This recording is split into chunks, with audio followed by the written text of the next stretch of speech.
우리 함께 신앙 고백하시겠습니다.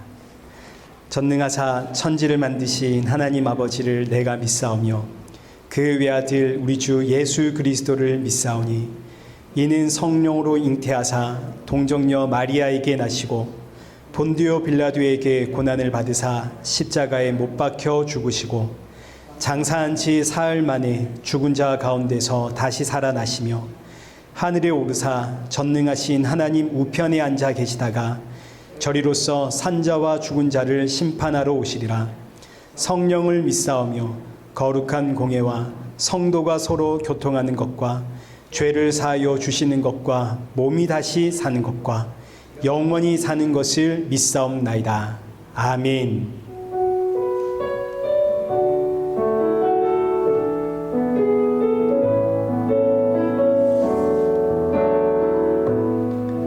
하늘의 문을 여소서 이곳을 주목하소서 주를 향한 노래가 꺼지지 않으니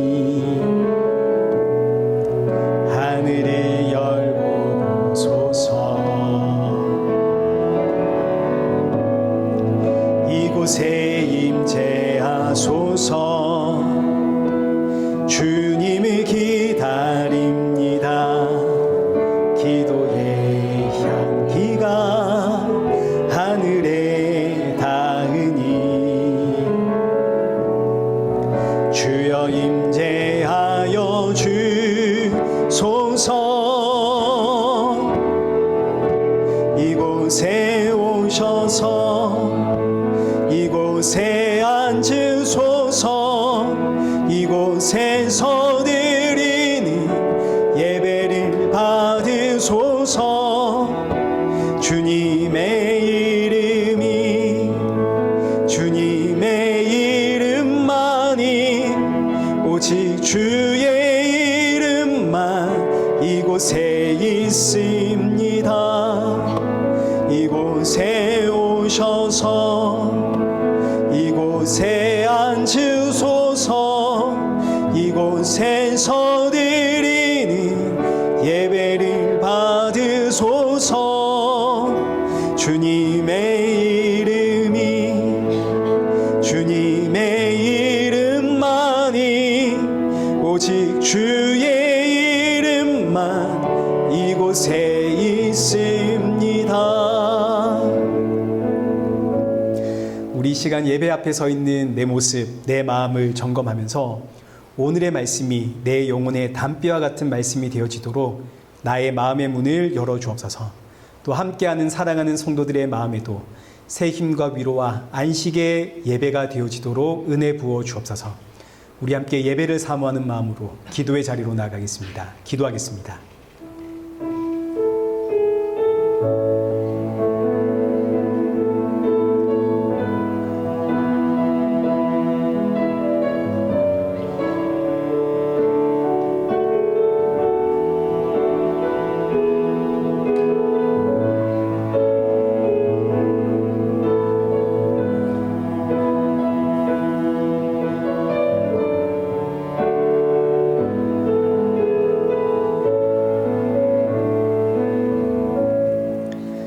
살아계신 하나님 아버지, 오늘 이 예배의 자리로 우리의 걸음을 인도하심에 감사합니다. 한 주간 지치고 상한 심령들 이 자리에 모였사오니 오늘의 예배가 사랑하는 주의 백성들에게 위로와 평안과 안식의 예배가 되어지도록 은혜 부어 주옵소서. 주가 주시는 생명의 말씀 붙잡고 새롭게 시작하는 이 한 주를 버티고 날이 갈수록 예수 그리스도의 그 십자가의 은혜와 사랑이 더욱더 충만해지는 성도가 되게 하여 주옵소서. 예수님의 이름으로 기도드리옵나이다. 아멘. 우리 함께 교독문 제82번 우리 함께 교독하시겠습니다. 너희 안에 이 마음을 품으라. 그는 근본 하나님의 본체시나 오히려 자기를 비워 종의 형체를 가지사 자기를 낮추시고 죽기까지 복종하셨으니 곧 십자가에 죽으심이라.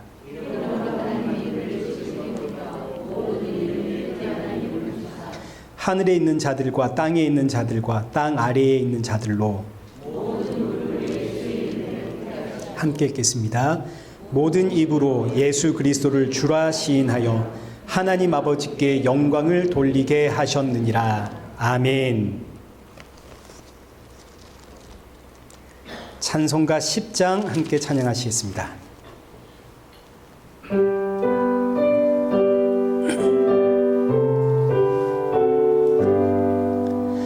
전능왕 오셔서 주 이름 찬송케 하옵소서. 영광과 권능의 성부여 오셔서 우리를 다스려 주옵소서. 강생한 성자여 오셔서 기도를 드리소서. 택하신 백성들 복 내려 주시고 거룩한 마음을 주옵소서. 위로의 주 성령 오셔서 긴 증거 주옵소서. 전능한 주시여 각 사람 맘에서 떠나지 마시고 계시소서. 성삼위일체께 한없는 찬송을 드립니다. 존귀한 주님을 영광 중배옵고 영원히 모시게 하옵소서.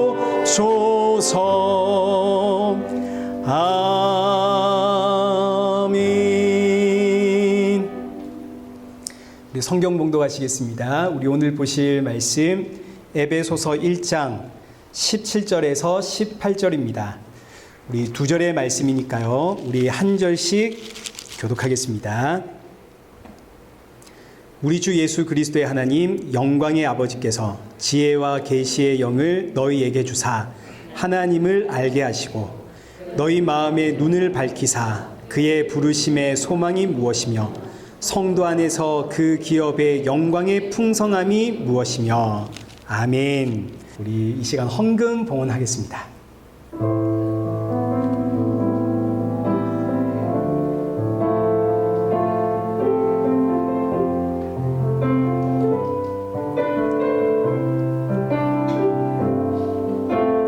예수 사랑해요. 나 주 앞에 엎드려 경배와 찬양과 함께 드리네.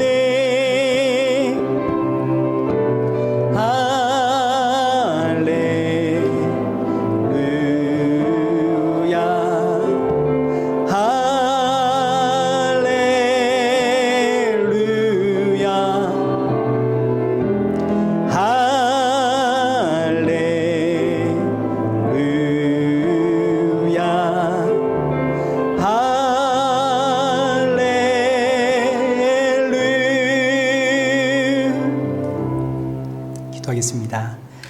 좋으신 하나님, 이 시간 예배 자리에 모였사오니 지난 한 주간의 우리의 연약함과 완악함 용서하여 주옵시고 예배의 자리에 설 때마다 예수 그리스도의 그 십자가의 은혜로 이 자리에 설 수 있다는 사실을 기억하며 이 땅에 꿈과 소망과 뜻을 두지 않고 하나님 나라의 소망을 품고 이 땅의 나그네로 살아가는 성도가 되어지도록 우리의 마음을 붙잡아 주옵소서. 이 시간 귀한 예물 준비하여 드립니다. 헌금 준비할 때마다 날 위해 십자가에 죽으시고 부활하신 예수님 기억하며 주님께 드림이 나의 기쁨이고 나의 모든 것이 주의 것임을 고백하는 우리 성도들 되게 하여 주옵소서. 예수님의 이름으로 기도드리옵나이다. 아멘. 우리 오늘 본문은 에베소서 1장 17절에서 18절입니다. 그의 부르심의 소망이라는 제목으로 오늘 본문의 말씀 우리 함께 살펴보겠습니다. 사도 바울이 감옥에서 하나님께서 에베소 지역의 사람들에게 믿음과 사랑을 넣어주셨다는 소식을 듣고 너무너무 감사하여 하나님 앞에 지금 기도를 하고 있는 내용입니다.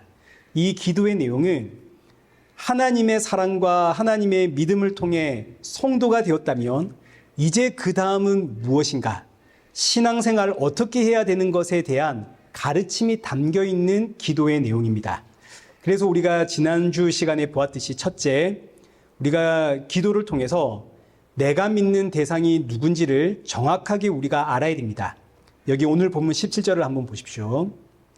우리 주 예수 그리스도의 하나님, 영광의 아버지께서 지혜와 계시의 영을 너희에게 주사 하나님을 알게 하시고, 하나님은 누구신가? 하나님을 아는 것에서부터 성도의 신앙 생활이 시작이 됩니다.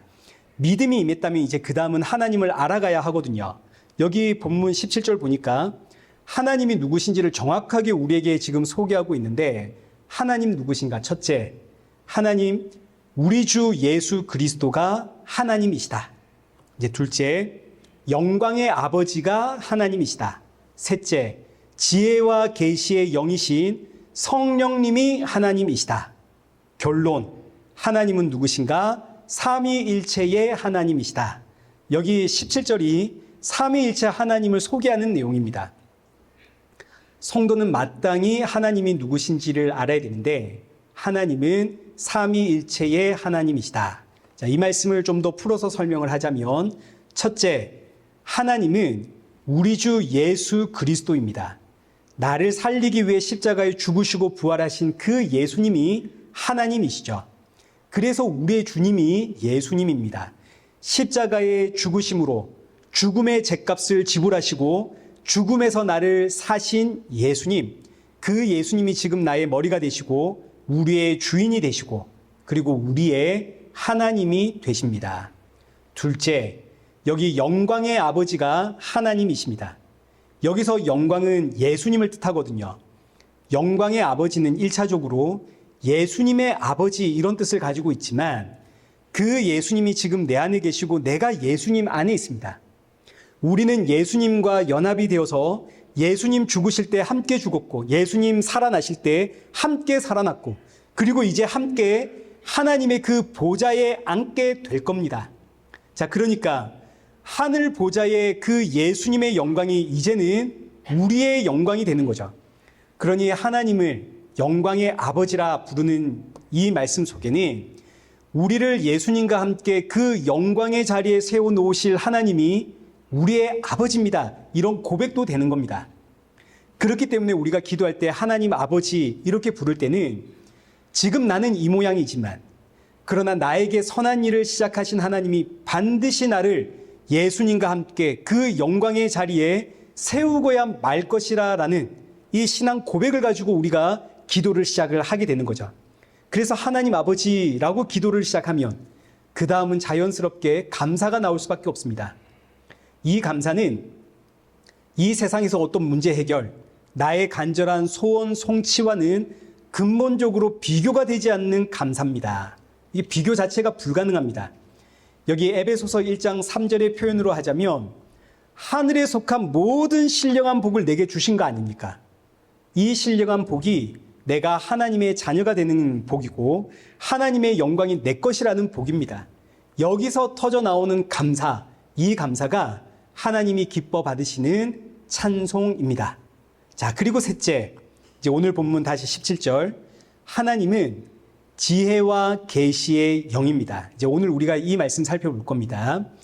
지혜와 계시의 영이란 이제 성령님을 뜻하는 표현입니다. 지혜는 성령 하나님의 역할을 뜻하는 것이고, 계시는 성령 하나님이 하시는 일을 뜻합니다. 이제 좀 더 구체적으로 보자면, 지혜란 하나님을 아는 지식이 지혜입니다. 이 세상에는 지혜가 없습니다. 그런 의미에서 세상의 지혜로는 하나님을 알 수가 없거든요. 이 세상은 지금 하나님으로부터 끊어져 있기 때문에 이제 이 세상은 하나님께서 자신을 알려주어야만 하나님을 알 수가 있습니다. 자, 그러니 한번 생각해 보십시오. 하나님을 아는 지식이 지혜인데, 하나님을 아는 지식은 하나님이 알려줘야 됩니다. 자, 이거 다시 표현하자면, 하나님을 알려주는 것이 지혜인데, 하나님을 알려주시는 분은 하나님이니까 지혜 이꼴 하나님이 되는 겁니다. 충분히 이해가 되시죠? 그럼 이제 계시는 뭐냐? 지혜가 내 안에 들어와서 나로 하여금 하나님을 알도록 역사하는 게 계시입니다. 지혜가 내 안에 들어와서, 지혜이신 하나님이 내 안에 들어와 삼위일체 하나님을 알도록 내 안에서 역사하는 것 자체가 계시다. 그래서 우리가 이 성경을 계시의 책이라고 하는 겁니다. 성경이 누구에 대한 이야기입니까? 하나님에 대한 이야기 아닙니까? 우리에게 하나님을 알려주는 책이 성경이죠. 이 성경 누가 썼나요? 디모데후서 3장 16절. 모든 성경은 하나님의 감동으로 되었죠. 여기서 하나님의 감동이 하나님의 성령이라는 뜻입니다. 성경은 성령, 하나님의 지혜로 쓰여 기록된 책입니다. 그렇기 때문에 이 성경을 계시라고 하는 거죠. 자, 그렇기 때문에 이 성경의 말씀은 기본적으로 감추어진 비밀의 책입니다. 왜냐하면 세상의 지혜로는 이 성경을 이해할 수가 없거든요. 오직 지혜와 계시의 영이신 성령을 통해서만 깨닫게 되는, 성령을 통해서 계시되어지는 책이 이 성경입니다. 이 땅의 모든 사람들은 선악과 사건 이후로 하나님으로부터 끊어져 있습니다. 하나님으로부터 끊어졌다는 의미가 단절되었다는 뜻 아닙니까? 그러니 이제 사람에게는 하나님을 아는 지식이 없습니다. 하나님이 알려주어야만 알 수가 있습니다. 구약의 모든 이야기가, 구약 성경 모든 이야기가 바로 이 이야기를 하는 거거든요. 하나님께서 구약의 이스라엘 백성들을 택하시고 이스라엘 백성들에게 율법 주었습니다. 율법이 바로 성경 아닙니까? 하나님이 누구신지를 계시한 책. 그런데 이 율법으로 하나님을 아는 자가 있습니까? 없습니까? 없죠. 아무도 율법으로는 하나님을 알지를 못합니다. 왜일까요? 사람의 지혜와 지식으로는 이 율법, 하나님의 말씀을 깨닫고 이해할 수가 없거든요. 율법으로는 예수님이, 하나님이 보이지 않는 겁니다. 오직 지혜와 계시의 영이신 성령의 도우심이 있어야만 깨닫고 이해할 수 있는 책이 율법이고 성경입니다. 그래서 구약의 이스라엘 백성들이 망하는 겁니다.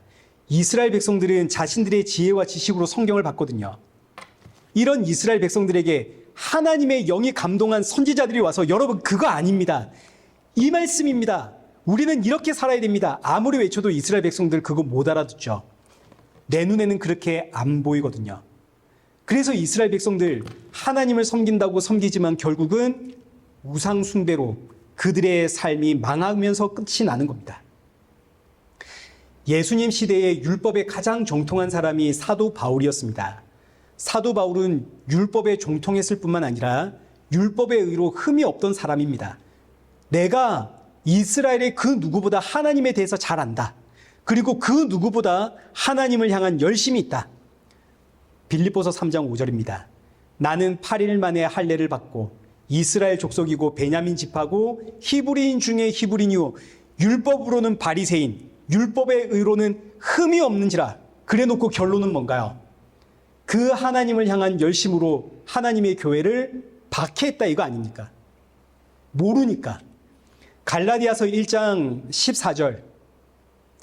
내가 내 동족 중 여러 영갑자보다 유대교를 지나치게 믿어 내 조상의 전통에 대하여 더욱 열심히 있었으나, 그리고 13절. 내가 이전에 유대교에 있을 때 행한 일을 너희가 들었거니와 하나님의 교회를 심히 박해하고 멸하고. 나는 하나님과 하나님의 말씀에 대해서 이스라엘의 그 누구보다 정통했고 그 누구보다 열심을 가진 사람이다. 그래놓고 결론은 뭐냐면 나는 그런데 이 열심으로 하나님을 대적했다 이겁니다. 사도행전 22장 3절 이하의 말씀도 한번 보십시오.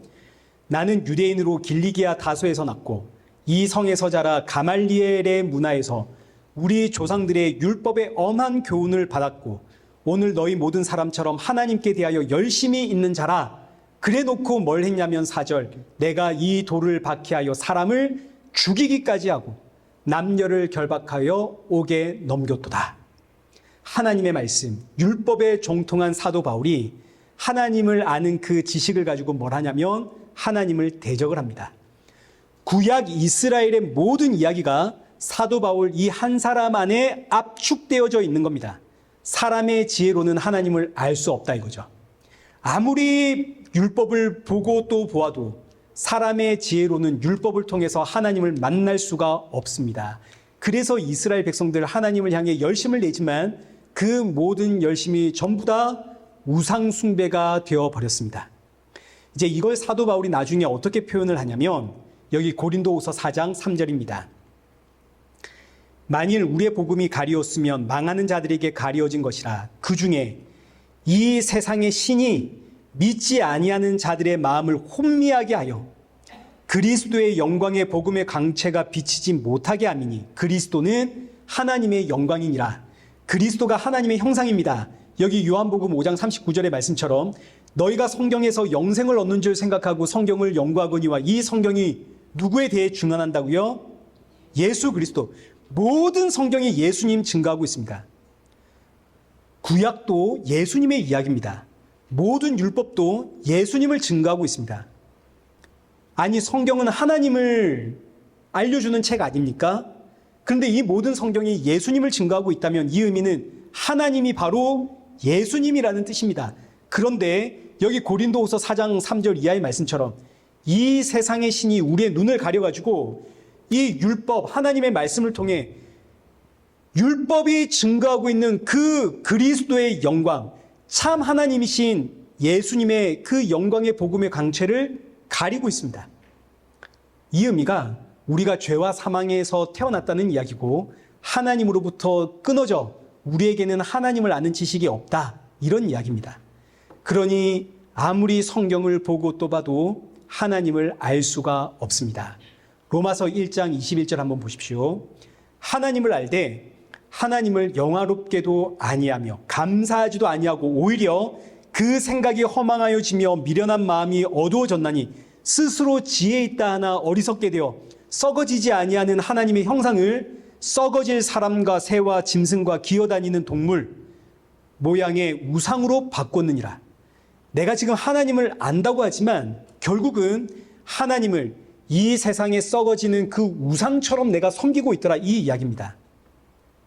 이 세상 모든 종교에 공통점이 있습니다. 그게 뭐냐면 신을 믿음으로 내 소원을 성취하겠다. 이게 모든 종교의 공통점입니다. 구약의 이스라엘 백성들이 이렇게 하나님을 섬기다가 망한 거 아닙니까? 세상 모든 종교처럼 하나님이 나에게 좋은 거 주시리라, 하나님이 내 소원 이루어 주시리라, 하나님이 나에게 복 주시리라, 하나님을 내 욕망 이루는, 내 욕망을 성취하는 그 도구로 써먹다가 이스라엘 백성들이 망하고 말했습니다. 근데 이렇게 이스라엘 백성들이 망했는데 이스라엘 백성들은 여전히 이걸 모르고, 야, 우리의 열심이 너무 부족했다, 우리가 성경 말씀을 너무 등한시했다, 우리가 더욱 열심을 내자. 그래서 나온 운동이 바리새 운동이고 이 운동에 참여한 사람들을 바리새인이라고 부릅니다. 바리새 운동의 핵심은 뭐냐면 하나님의 말씀을 철저하게 지켜서 하나님으로부터 오는 복을 받고 살자. 이 운동의 선두주자, 바리새인 중에서도 바리새인이라고 불리우는 사람이 사도 바울입니다. 말씀대로 살아서 우리 하나님께 복을 받자. 근데 이런 사도 바울에게 고린도후서 4장 6절, 어두운 데에 빛이 빛이라 말씀하셨던 그 하나님께서 예수 그리스도의 얼굴에 있는 하나님의 영광을 아는 빛을 비춰주었습니다. 천지를 창조하신 하나님이 그 창조의 능력으로 내 마음속에 하나님의 영광을 아는 그 빛을 비추니까 이 빛이 바로 지혜와 계시의 영, 성령 아닙니까? 내 안에 성령이 임하니까 사도 바울의 눈에서 비늘이 벗겨집니다. 사도 바울의 눈에서 비늘이 벗겨지니까 세상에 하나님의 영광이 누구의 얼굴에 있나요? 예수님의 얼굴에 있죠. 내가 핍박하던 예수가 하나님이시더라. 그래서 성경을 보니까 세상의 성경이 온통 예수님의 이야기입니다. 그래서 사도 바울이 그 즉시로 아라비아 광야로 가서 3년 동안 식음을 전폐하며 이 성경을 다시 보는 거 아닙니까? 성경을 보니까 세상에 이전에 보았던 성경이 아닌 거죠. 이전에는 하나님의 말씀 율법을 보면 하나님의 말씀대로 지키면 복을 받고 하나님의 말씀대로 지키지 않으면 저주를 받는다 이거였는데, 지혜와 계시의 영이 임하여 성경을 보니까 세상에 이 모든 율법이 전부 다 내가 얼마나 죄인인가를 지적하고 있습니다. 내가 얼마나 죄인인가, 나는 정말 희망이 없는 죄인이구나. 그런데 이 모든 율법이 이런 나를 살리려고 하나님께서 어린 양의 피를 흘리시는구나로 보이게 되는 거죠. 나를 위해서 아침 저녁으로 피를 흘리고 있는 이 어린 양이 알고 봤더니 하늘 영광 버리고 이 땅에 오신 하나님, 십자가에서 피 흘리심으로 나를 구원하신 예수 그리스도의 표상이었구나. 성령이 임하니까 드디어 성경을 통해서 내가 어떤 존재인지가 보이고 이런 날 구원하신 예수님이 보이는 겁니다. 간혹 이런 분들이 있습니다. 하나님께서 지금도 이 구약시대처럼 기적을 막 일으키신다면, 죽은 자를 살려내고 홍해를 가르고 예수님 시대처럼 막 오병이어의 기적을 베풀고 이러면 사람들이 하나님을 믿게 되지 않을까? 그렇지가 않습니다. 여러분 성경 보십시오. 예수님이 죽은 자 살려내죠. 걷지 못하는 자를 일으켜 세우고 눈먼 자의 눈을 열어줍니다. 오병이어의 기적을 일으킵니다. 근데 사람들은 그 예수님 붙잡아서 십자가에 매답니다. 이스라엘 백성들 출애굽의 10가지 기적을 보고 나왔습니다. 홍해가 갈라지는 거 두 눈으로 봤습니다. 아침에는 구름 기둥, 저녁에는 불 기둥이 나를 따라다닙니다. 아침마다 만나로 나를 먹이십니다. 그런데도 40년 동안 하나님 원망하고 모세가 보이지 않으니까 금송아지 만들어서 섬깁니다.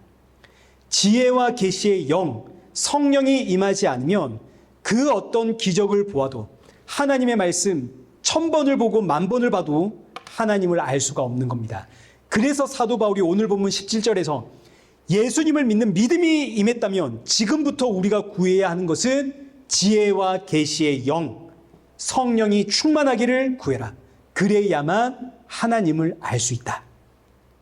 무엇보다 지혜와 계시의 영, 성령을 구하라는 의미는 하나님과의 인격적인 교제를 시작하라는 이야기입니다. 사람이 누군가를 알아간다는 의미가 이제 교제를 했다 이런 이야기 아닙니까? 교제를 시작했다. 누군가를 알아간다. 하나님과 교제하기 위해선, 하나님과 알아가기 위해선 지혜와 계시의 영을 구해야 되는 겁니다. 지혜와 계시의 영을 구하지 않으면 보십시오. 친구랑 만나가지고 세상 이야기 수다 떠는 것도 1시간이 모자랍니다. 후딱 지나가죠. 근데 우리가 기도를 하면 10분도 깁니다. 내가 원하는 이야기, 내 소원만 실컷 구하고 그 다음에는 이제 내가 기도할 내용이 없는 거죠. 심지어 우리 목사님이 지난주에 그런 기도는 굳이 안 해도 된다. 하십시오. 그런데 굳이 안 해도 됩니다. 근데 해야 내 마음이 속이 시원하면 그거 하면 되는 겁니다. 근데 목사님이 굳이 안 해도 된다 이러니까, 야, 그럼 기도할 내용이 없는데, 혹은 아니 그러면 내가 기도를 왜 하나? 이런 이야기들이 전부 하나님과의 인격적인 교제가 이루어지지 않고 있다는 이야기 아닙니까? 그래서 사도 바울이 에베소 교회 성도들에게 제일 먼저 가르치는 기도의 내용이 지혜와 계시의 영을 구해라. 그래야 하나님과의 인격적인 교제가 시작이 된다 이겁니다. 성경을 읽을 때도 한번 보십시오. 우리가 내가 좋아하는 소설책이나 만화책은 앉은 자리에서 2시간, 3시간도 읽습니다. 시간 가는 줄 모르죠. 그러나 성경을 보면 10분 보면 졸립습니다. 이게 무슨 말인지 도통 모르겠습니다. 지겹습니다. 때로는 내가 가진 지혜와 상식과 그 지식을 가지고 성경을 이해하려고 하니까 마치 바리새인들처럼 어느새 내가 율법주의자가 되어버리든지, 혹은 성경 말씀이 복받는 비결로 보이게 됩니다. 나에게 위로와 안식을 주는 말씀으로 되어버리는 거죠. 베드로후서 1장 20절. 먼저 알 것은 성경의 모든 예언은 사사로이 풀 것이 아니니 예언은 언제든지, 여기서 예언이 계시, 성경을 뜻합니다. 모든 성경은 사람의 뜻으로 낸 것이 아니요 오직 성령의 감동하심을 받은 사람이 하나님께 받아 말한 것이니라. 성경은 성령의 감동으로 기록이 되었기 때문에 사람의 지혜와 지식으로 풀 것이 아니라 오직 성령의 도우심을 받아 성경을 이해하고 풀어나가야 된다는 이야기입니다. 성령의 도우심이 없으면 어떻게 되는가? 자, 이어지는 말씀 3장 16절. 무식한 자들과 굳세지 못한 자들이 다른 성경과 같이 그것도 억지로 풀다가 어떻게 된다고요? 스스로 멸망에 이른다고요. 반면 성령의 도우심을 받으며 성경을 통해서 무엇을 깨닫게 되냐면 18절. 오직 우리 주 곧 구주 예수 그리스도의 은혜와 그를 아는 지식에서 자라나게 되는 겁니다. 그러니 사도 바울이 가르치는 기도, 성도가 되었다면 가장 먼저 구해야 되는 것은 지혜와 계시의 영을 구함으로 삼위일체 하나님이 누구신지를 알아가야 된다. 이거 이제 우리에게 가르치는 겁니다. 구속사의 관점에서 보자면 삼위일체 하나님의 대표는 하나님 아버지입니다. 그래서 우리가 기도할 때는 하나님 아버지께 기도를 하는 겁니다. 그러나 저와 여러분에게 나타나신, 실체로 우리에게 나타나신 하나님의 대표는 예수님입니다. 그래서 우리에게 하나님의 대표는 예수님이 되십니다. 그래서 우리의 주인이 예수님이 되는 겁니다. 그리고 마찬가지 성령이 오시면 우리 안에서 누구 증가하나요? 예수님을 증가하죠. 성령님이 내 안에서 예수님을 증가하기 때문에 성령님을 예수님의 영 혹은 아들의 영이라고 부르는 겁니다. 그렇기에 보십시오. 성령이 임하여 성경을 보면은 이 성경이 전부 누구의 말씀인가? 예수님의 말씀이 되는 거죠. 구약은 누구의 이야기?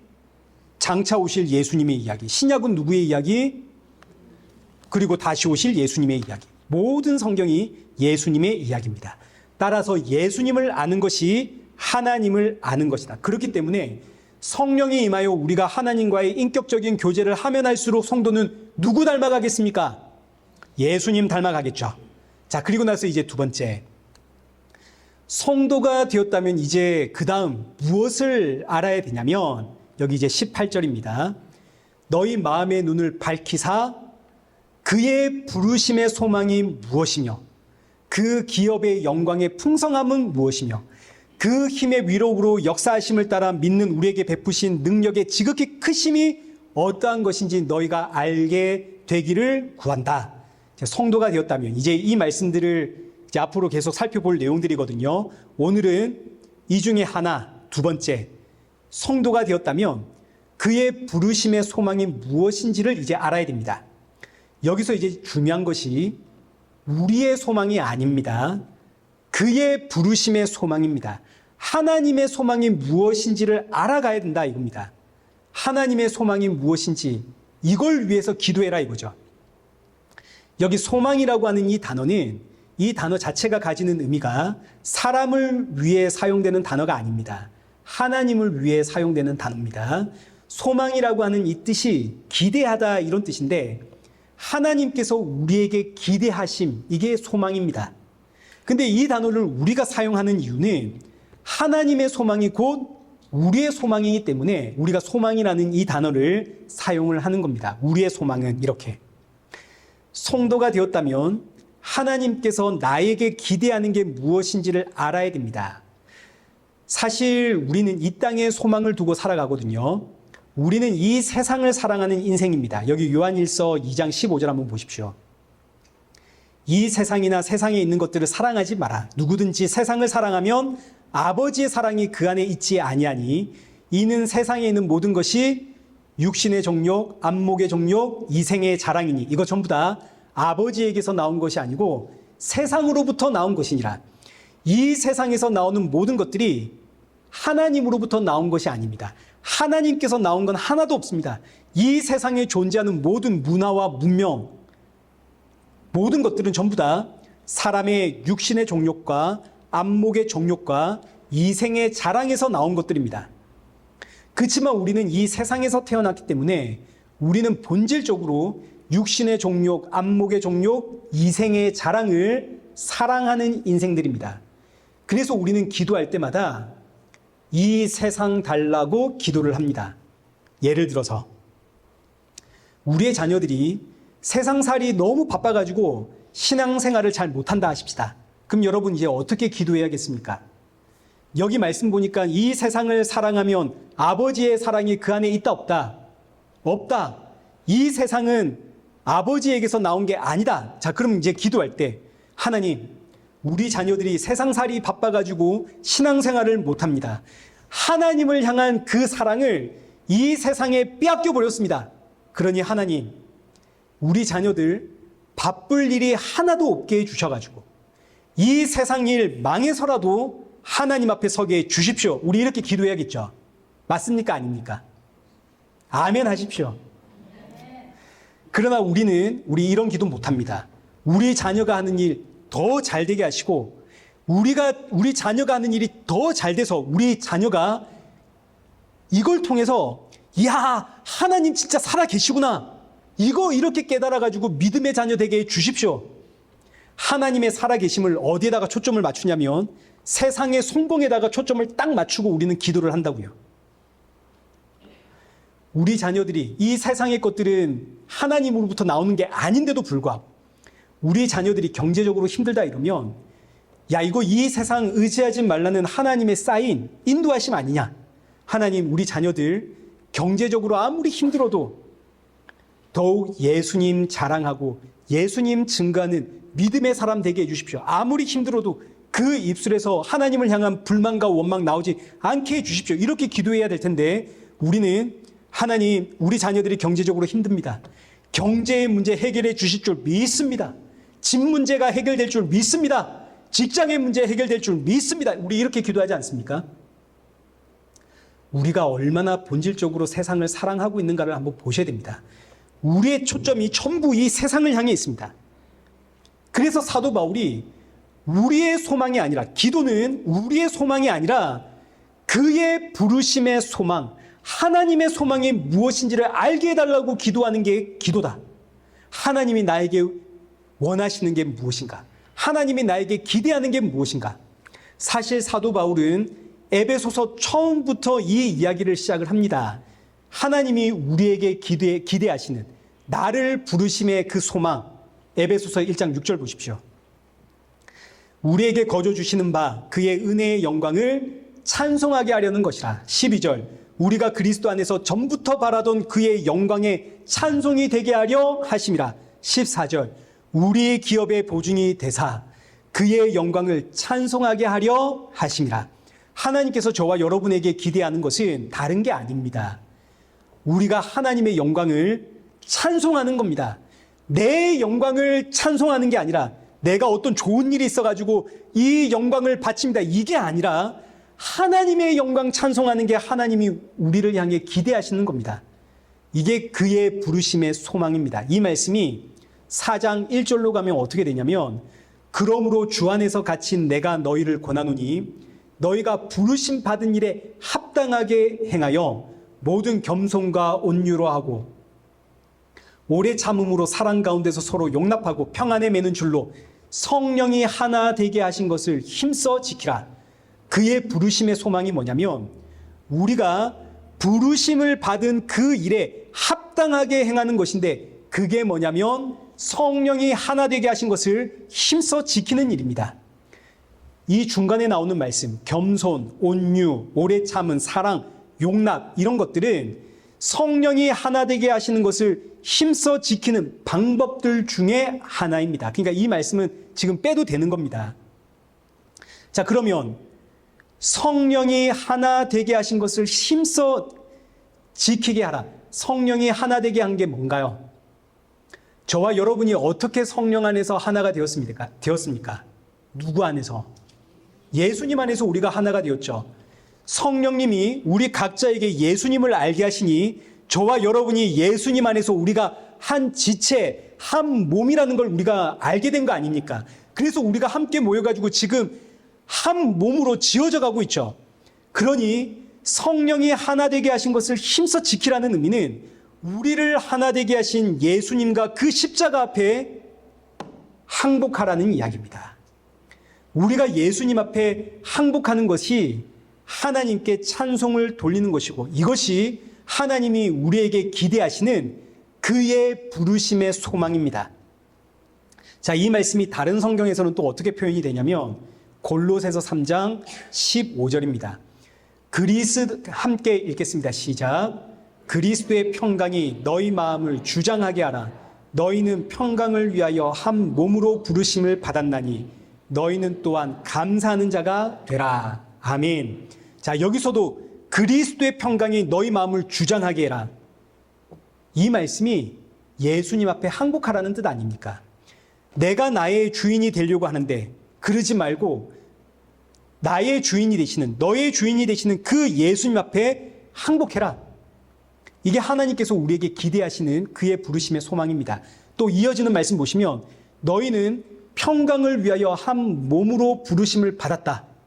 이 이야기가 평강의 왕이신 예수님 증거하기 위해 부르심을 받았다는 이야기 아닙니까?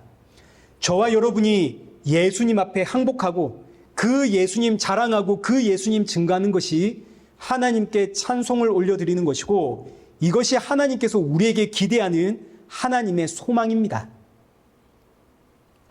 그러니 일단 지금 이 오늘 본문에서만 이야기를 하자면 지금 이 말씀은 너무너무 깊은 말씀이라 가지고 이거 제가 다 설명드릴 수가 없거든요. 그리고 여러분 각자에게 또 임하는 또 성경의 말씀들 여러분 찾아보셔야 되는 겁니다. 일단 오늘 본문의 말씀을 통해서만 우리가 알 수 있는 날 향한 하나님의 기대, 하나님의 소망은 두 가지입니다. 첫째, 예수님 앞에 항복해라.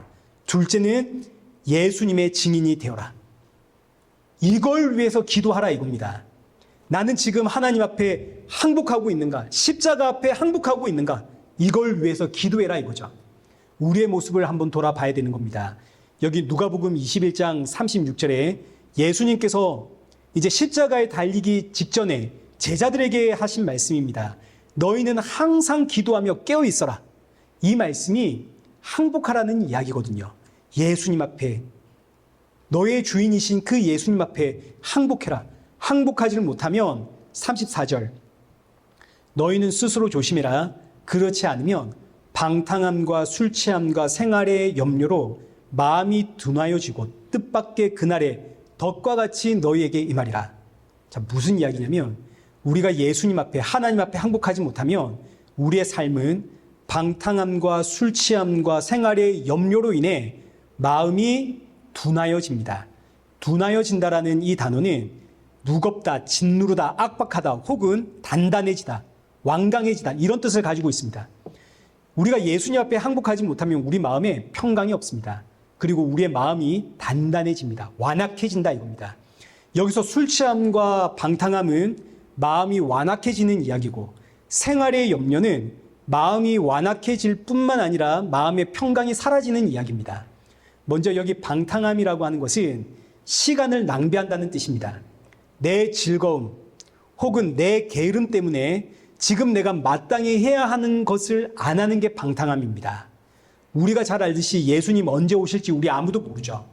그래서 성도는 항상 깨어 있어 예수님 만날 준비를 하며 살아야 됩니다.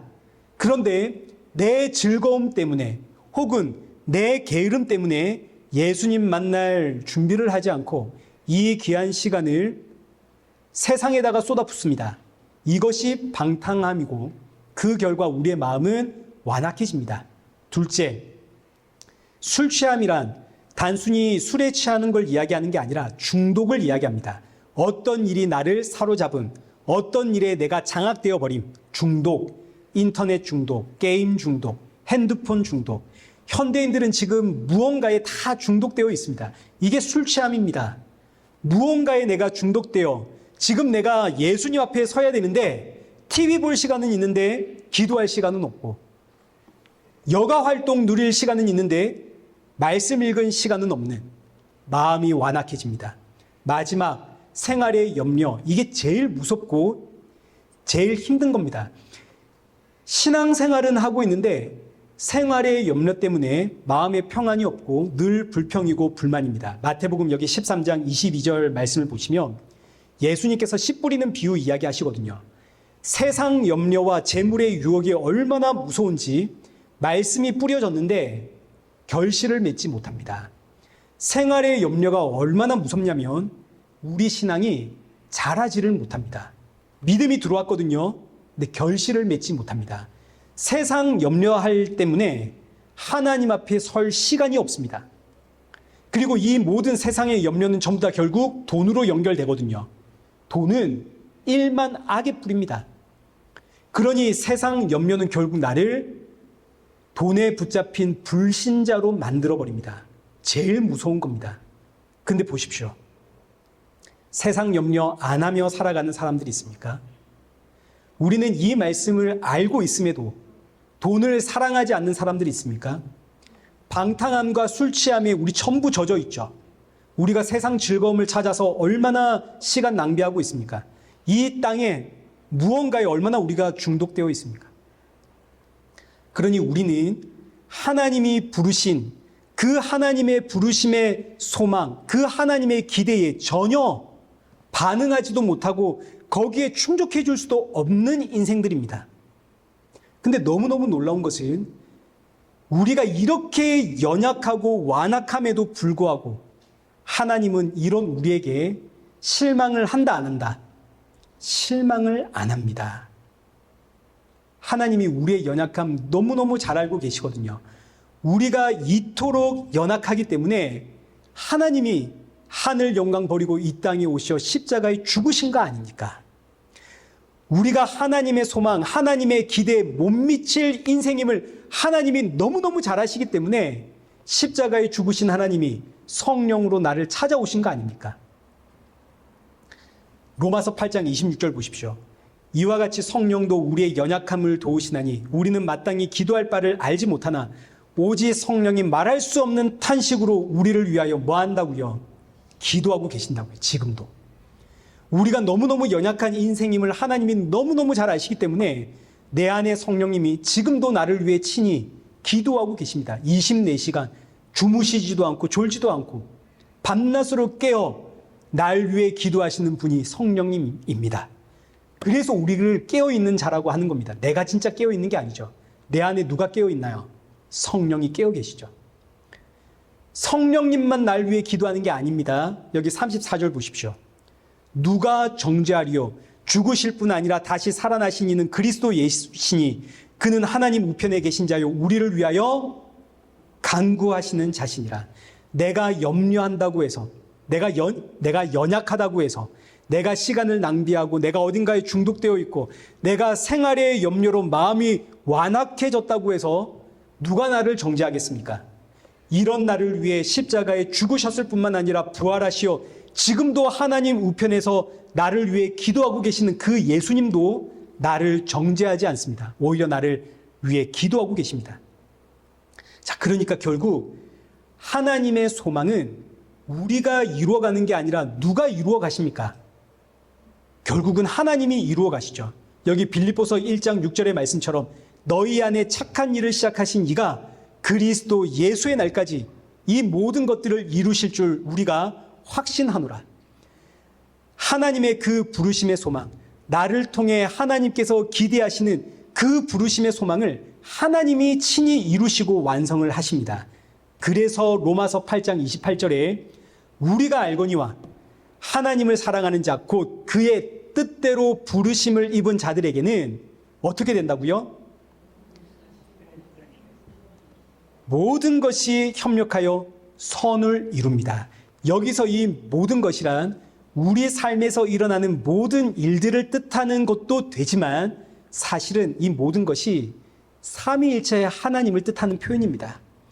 삼 위의 하나님이 성령님은 내 안에서 예수님은 하늘 보좌에서 이런 나를 위해 간절히 기도하고 계시고 그리고 또 몇 주 전에 살펴보았고 우리가 다음 주에도 살펴보게 되겠지만 나의 기업이 되시는 하나님 아버지는 지금 나의 반석이 되어서 내 발 밑에서부터 나를 떠받치고 계시고 삼위일체 하나님이 모든 것을 협력하여 하나님의 소망을 이루어낸다 이겁니다. 이 사실을 알게 되었으니 어떻게 성도가 하나님 앞에 항복하지 않을 수 있겠습니까? 어떻게 이런 하나님을 자랑하지 않을 수 있고 어떻게 이런 하나님 증거하지 않을 수 있겠습니까? 그래서 사도 바울이 믿음이 임했다면 첫째, 지혜와 계시의 영을 구하여 하나님이 누구신지를 알기를 기도해라. 그리고 두 번째, 널 향한 그의 부르심의 소망이 무엇인지 알기를 기도해라. 하나님의 부르심의 소망, 이 사실을 알게 되면 알게 될수록 성도는 항복할 수밖에 없고 내 삶의 모든 영역에서 두 손 들고 주께 항복함을 기꺼이 훈련할 수밖에 없는 겁니다. 사랑하는 성도 여러분, 새롭게 시작하는 이 한 주, 그의 부르심의 소망을 깊이 묵상하시고 나의 방탕함, 나의 술 취함, 나의 모든 생활의 염려를 던지시고 우리 주 예수 그리스도 앞에 항복함으로 그가 주시는 평안과 기쁨과 안식을 맛보시고 복음에 증인된 삶을 살아가는 우리 복된 성도들이 되시기를 축원합니다. 살아계신 하나님 아버지, 우리 너무너무 연약합니다. 세상의 염려와 근심으로 마음이 무겁고 세상의 즐거움으로 방탕함과 술 취함 속에서 살아가는 인생입니다. 그러나 이런 나를 붙잡고 삼위의 하나님이 협력하여 선을 이루어 가고 계심을 다시 한번 깨닫게 하시니 감사합니다. 내가 나의 주인이 되려고 할 때마다 예수님이 나의 주인 되심을 깨닫도록 인생의 채찍과 사람의 막대기로 연단하여 주님 앞에 항복을 선언하는 성도가 되게 하여 주옵시고 주의 연단하심으로 날이 갈수록 예수님 닮아가며 십자가에 증인된 사명을 감당해가는 성도가 되게 하여 주옵소서. 이 한 주도 예수님으로 충만한 성도 되길 소원합니다. 예수님의 이름으로 기도드리옵나이다. 아멘.